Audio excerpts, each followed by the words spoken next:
Welcome to our channel. Today we how to authenticate with Cloudflare Workers and JWT for mobile step-by-step clearly. To authenticate with Cloudflare Workers and JWT for mobile, begin by setting up your Cloudflare Workers environment. Log into your Cloudflare account and navigate to the Workers section. Create a new worker project to get started. Open the Workers script editor to write your authentication logic. Define the JWT secret key you will use for signing tokens. Use the appropriate library to handle JWT creation and validation.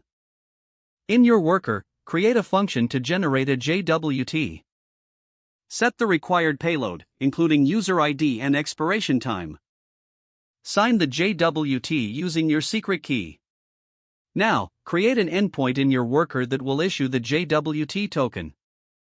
This endpoint should accept user credentials for authentication. Validate the credentials against your database or authentication system. If the credentials are valid, respond with the generated JWT.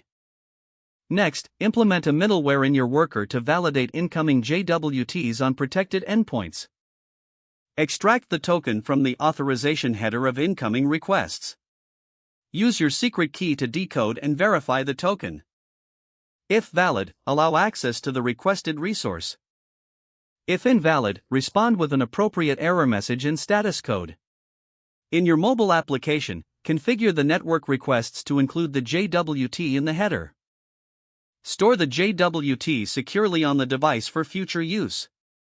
When making requests to your Cloudflare worker, attach the JWT to each request. This ensures that your mobile app can interact with authenticated endpoints.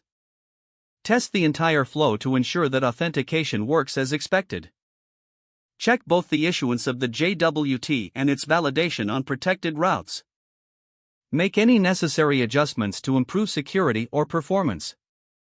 Your Cloudflare Workers and JWT authentication setup is now complete. If the page does not load, refresh the browser or try again in a private or incognito window.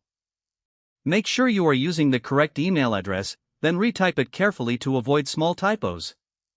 Don't forget to like this video and subscribe to our channel for more step-by-step tech guides.